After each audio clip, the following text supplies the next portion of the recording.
Welcome back to the Shelter Spotlight. I'm your host, Heather, and this is part 2 of our interview with Vicky Lynch, the founder and president of the Friends of the Marshfield Animal Shelter. In our last episode, Vicky outlined what entities work together to run the Marshfield Animal Shelter, and she touched upon what makes the shelter so unique. If you didn't catch it, no worries. You can jump in right here as we continue our conversation on the shelter and more specifically, Vicky's involvement. Do you have any favorite memories or favorite past residents? I do. I mean, obviously over 10 years there's been many a favorite animal. Probably my most favorite animal was this one cat. His name was Ollie. And Ollie came to the shelter because he was actually abandoned in an apartment. And he was an older guy. He was about 12, 14 years old. Oh. And we have a protocol for when we take in animals. He had some blood work done which showed that he unfortunately had kidney disease. And this was back in the early days of the shelter, so we didn't really have an expansive foster network or even an expansive group of volunteers at that point in time. So he was a very hard sell for an adoption with the kidney disease because it's expensive food, it's expensive treatment if you do choose to treat the kidney disease. So Ollie lived his life out at the shelter.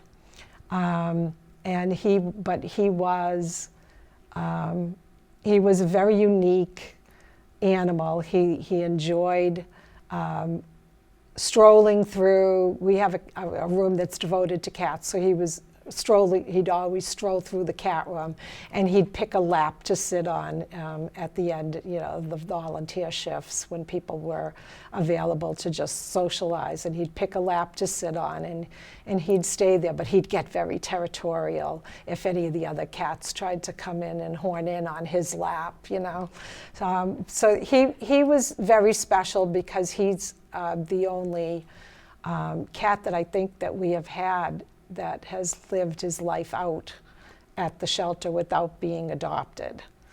All of the other animals there, and some of them were difficult sells.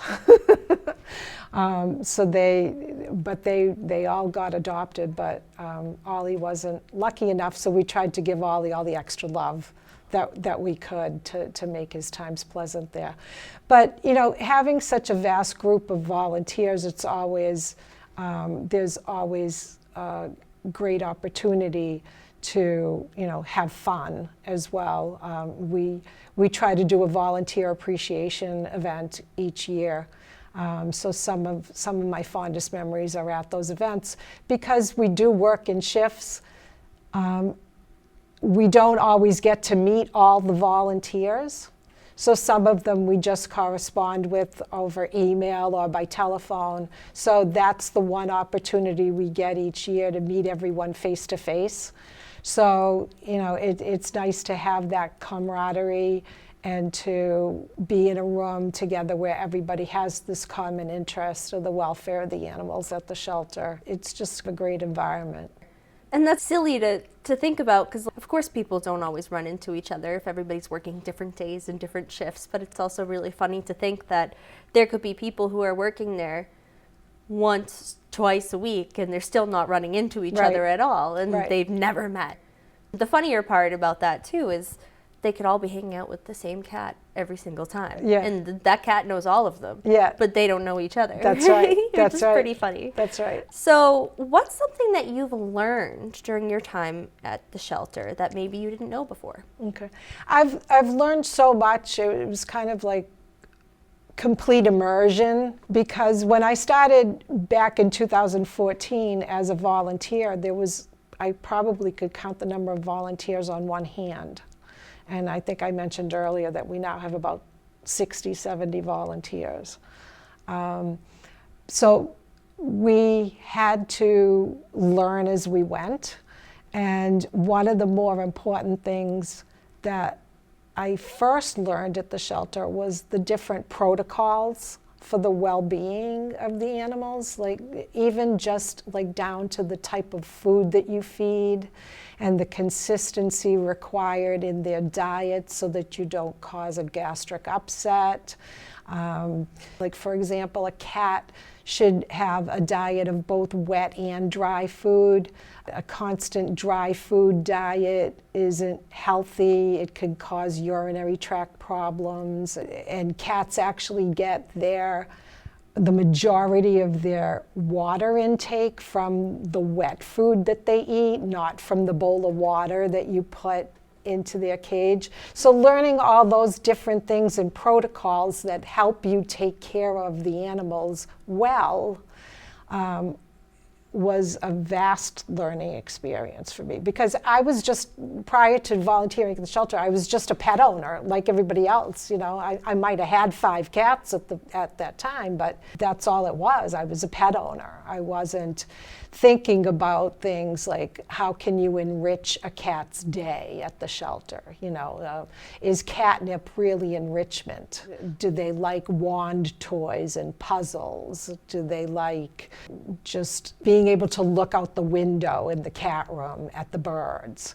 And I took it and ran with it because it was of interest to me, you know, even right down to like the medical protocols, which you know, we didn't really have. There really wasn't a budget for it, you know. But now we have medical protocols. An animal comes into a shelter, and there's basic vet work that happens for each one of these animals that comes in, and it depends on their age, and it depends on their health. Just learning about what was good for the animals in that regard, and then trying to implement it, and you know, helping to get the funding to implement it was an immense learning experience for me personally. Any specific ways that you've seen the shelter evolve? Oh, absolutely. When I first started at the shelter, the concept of being a no-kill shelter was just being introduced to our shelter. The basic facility was the same. With you know, a cat room and dog kennels and what's called the quarantine or the sick room. The shelter at that point in time had 5 dog kennels, which were chain link, and we had the cat room, and there were wire dog crates in the room, but never enough to house all of the cats. So a lot of the cats would be free roaming in the cat room, and we've slowly migrated to having the facility. We have condos now for the cats. Cat condos? One of the things that the Friends did was raise the funds to purchase these cat condos, and they are double-decker condos with a pass-through to a side that's just devoted to their litter boxes, so their litter is separate from their living quarters and where they eat, and the ones that abut against the front windows of the shelter have clear backs so the cats can see outside into the parking lot, and they're very hygienic. They're made out of a special material. They're disinfected daily, twice daily as a matter of fact. It's made for a healthier environment for the cats to have their own little residence, so to speak, as opposed to a community litter box or a community food bowl where disease can spread if somebody is sick and things like that. So it's just made for a better environment. We also redid the dog kennels in the past year, so we have all brand new stainless steel kennels that were installed, major improvement. We have other improvements still to do on the dog kennel areas, on the shuttle doors and the access to the outside kennels, but the interior of the shelter has certainly improved due to the new dog kennels and the cat condos. The shelter itself, with town funding, has gone through some renovations. So we have new flooring, we have a new deep sink with, you know, a hose, and it's night and day from what I walked into as a new volunteer back in 2014. It's a much brighter, cheerier, you know, happier, healthier place. It's also wonderful to hear about some of the hygienic things, because even when you think, oh yeah, cat condos sounds fancier. Like, I was going to make a joke that the window condos must be considered the penthouses or something. Like, those ones with the big glass backs. Like, how do you get that one? How do you get into that one? But even beyond that, my thought would be, oh, if it's communal food, what if Jack the cat eats more than so-and-so? True, and that used to happen back in the day. We had this one cat, his name was Cheddar, and Cheddar just loved his dry food. And he would hog all the dry food in the communal food bowl.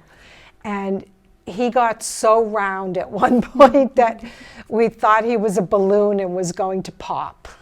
But he was another unique cat at the shelter. It just wasn't a healthy environment for him. So as soon as we switched things over and put him on a combined wet food, dry food diet, he took off a few pounds. But Cheddar was always just a big boy, and he's always going to be a big boy. He did eventually get adopted too. So that's wonderful. Yeah. I love to hear a good end to the story. Yeah. But yes, I remember Cheddar, and I think you're right. The environment, a little bit too much access to his favorite thing. Yes. His favorite thing. And I think his size made him a little intimidating for the rest of them. So sometimes they would just like his back size off. and his attitude. He had an attitude. Oh yeah. So he was such a character, though. I remember asking about him at one point because I'd be like, what's up with Garfield in the corner? Yeah. Like, what's his deal? He seems like he's plotting something. And he was. He was. Yeah. What is something that you wish more people knew about the Marshfield Animal Shelter? Well, this might sound pretty basic, but I wish more people even knew that the town of Marshfield has a shelter.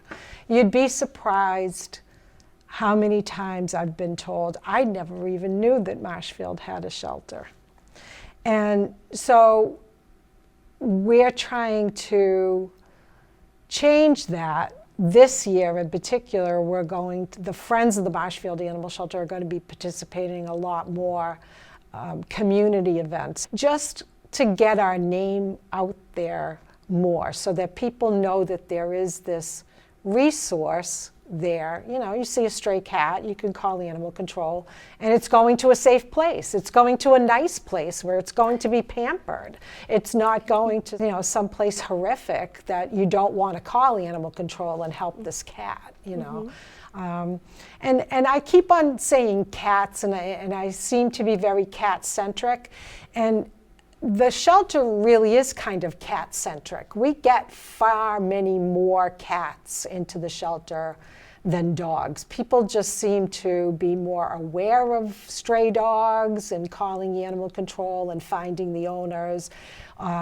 People are better about taking their dogs to the vet. People are better about just taking care of dogs in general than cats. So many more cats find their way to the shelter. But we do get cats and dogs and a variety of other species as well. But yeah, that's my wish, is that people know that this resource is here, that the town provides this resource, and that it's an important resource. One thing that we didn't touch on as well is we have a mobile pet food pantry, and that's something new within the last 18 months or so. It was an Eagle Scout project by one of our local Eagle Scouts. It is mobile, so it can go to other destinations besides the parking lot at the animal shelter. And it has visited the dog park, and it has visited certain housing apartment complexes in town where there's been a need. But this mobile pet pantry has food and toys and leashes and collars and all kinds of supplies and food for animals, for people in the community to come up and just take as they need it. If they can't afford to feed their pet for this week because they're waiting for their Social Security check to come, there's food available there. So that's another important resource that I hope people are aware of, that's at the shelter, and it's open daily, 7 days a week, for people to avail themselves of and just step inside and take what they need. Wow. And I know that's a very recent project, so people might still not be aware that it's there. Right. But that's just, it's so wonderful too to hear that not only is it stocked with foods and goods so that people can get it, but it moves to different locations and towards people when they may need it, which is just so wonderful. Especially the idea that it can help people keep their pets and keep their pets healthy and stuff, instead of feeling like they're going to have to surrender their pet because they're in between paychecks or something like that. What do you enjoy the most about your work at the shelter? I really love seeing animals get adopted. That is probably the most heartwarming thing I think I've ever experienced, to see the joy on the adopter's face and the prospects that this animal now has for a great and lasting home. That's, for me, is the reward at the end of the day. You're so happy for them, but it's like, I won't see so-and-so every morning anymore. It's bittersweet. It is bittersweet, because you do become, well, I can't speak for everybody, but I know I become attached. It's very difficult to see them go, but you know they're going to a great place for a great future. So that makes it a little bit easier. But I have a tendency to feel that way about each and every one that walks out the door. It's a little bit of an unknown when they leave the shelter confines, but most of the time you can see the excitement on the adopter's face, and you know that's just a great match. That's wonderful. I'm sure that's like the best moment too, especially if the animal's been there for a while. Well, that's just it. I mean, we've had dogs that have been with us because of their breed, the bad rap that their breed gets, that have been with us for like over a year. And I mean, literally volunteers will take off work and go to the shelter to send this dog off. You know, I mean, that's how attached people get and how invested people get in these animals, Which is wonderful too, because that also shows that the people who are taking care of the animals are very invested in their well-being as well. What are the current needs, if there are any, of the shelter? Well, there's always a need for pet food. You can look on Amazon and Chewy for the Friends of the Marshfield Animal Shelter wish list. I mentioned earlier that, you know, protocols for feeding and things are important, so we try to stick to the same brands, and those are listed on our wish list for pet food, because that switching process is actually a process. You have to gradually switch them over. There's other things on there, like cleaning supplies are always welcome. We use Swiffer mops on the floor, so we go through a lot of Swiffer supplies. We go through a lot of paper towel. We go through laundry detergent. There's dish detergent, you know, like Dawn. We go through a lot of that. We always need cat litter. Especially when we have kittens, because kittens are very cute, but they're very messy. We use 2 different types of litter. We use clumping litter for the adult cats, and the kittens get non-clumping litter because they have a tendency to eat litter, and you don't want the litter to clump in their digestive tract. That's my fact of the day. See, I wouldn't have known that one, but that makes sense. That makes sense. We use a very specific disinfectant. It's called Rescue, and it comes in a large, I think it's a gallon bottle, concentrate. So a little bit goes a long way. But that is on our Amazon wish list. It's very expensive, as you can imagine. Everything has gotten very expensive in the last couple of years. It costs a lot to run the shelter, so we are very thankful for any donations that we get for food or supplies or anything, because that's less that we have to come out of pocket for.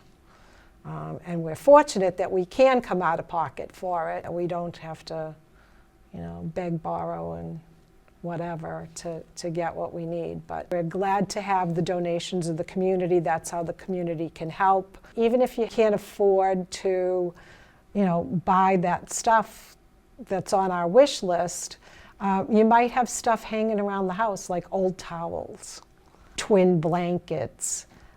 All of that stuff we put to use at the shelter, in the dog kennels or in the cat condos. They like to snuggle up. We go through a lot of stuff, to keep them clean. If it gets soiled, it goes immediately into the laundry. We have to change it out. So there always needs to be a rotating supply of that type of item. Are you looking for the community's time at all? We are fully staffed for volunteers at the moment, but people can feel free to submit an application on our website to volunteer at the shelter, and we can get in touch with them. It's a very fluid situation. People demands on their time change very quickly. Kids' soccer schedules change, or hockey schedules change, and work schedules change. So if there's an opening, we're certainly happy to take volunteer applications and match them up with what we have available for shifts and what they have available for time. What do you think a volunteer gets out of the experience, except for cuddling with cute kittens? Yeah.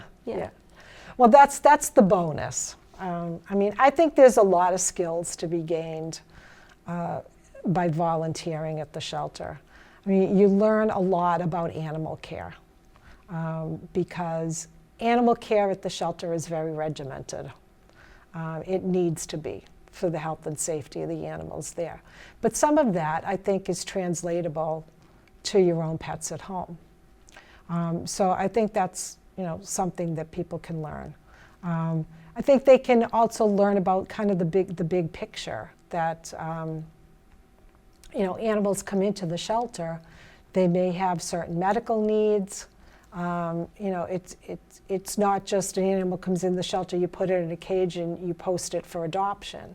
There's a lot of stuff that goes on in between to get that animal ready for adoption. So that's another thing, another awareness thing that people can learn. In terms of other skills, there's teamwork, there's working with, we have people from all walks of life, all different abilities at the shelter. So I think it's a great place for people to hone their people skills too. What keeps you coming back to the shelter? Well, I'm very invested in the shelter, and that comes as an extension of being part of the Friends of the Marshfield Animal Shelter. I actually founded that organization back in 2015. I did all the legwork to incorporate all the legwork for the 501c3. I worked, like I said, on animal veterinary protocols, feeding protocols. It's become a thread in my life that if I pull, the thread just gets longer and longer and longer, and I find more and more and more to do. I'm always looking for ways to fundraise, always looking for things to better the shelter. Like, for example, one of the things I'm working on now is we're looking into getting a textile recycling bin for the shelter. Because we use so many linens, like towels and blankets and things like that, if they're not soiled with bodily fluids from the animals, they can be recycled, or we can wash them and recycle them. So we thought that that was one way that we can contribute to the environment but also raise funds for the shelter. Is there anything else that you'd like to touch upon that we haven't discussed yet today? You know, just if you see this program and you've heard about the shelter and now you know that the shelter is there, spread the word. Spread the word that the town has this great resource with great animal control officers that have animal welfare and people welfare in mind. You know, because animal control will actually come to your house and help you get rid of a bat. You know, so think about that as animal control as a resource to the town and the shelter as a resource to the town. And don't be afraid if you see that stray cat or that feral cat to call the shelter. And you know, I see Facebook posts all the time. You know, we have a feral cat. Well, call Standish Humane Society or call South Shore Humane Society. It's like, well, what about the Marshfield Animal Shelter? You know, so please help us build awareness of the animal shelter, the Friends of the Marshfield Animal Shelter. We could really use your support. Thank you so much for joining me. Thanks for having me.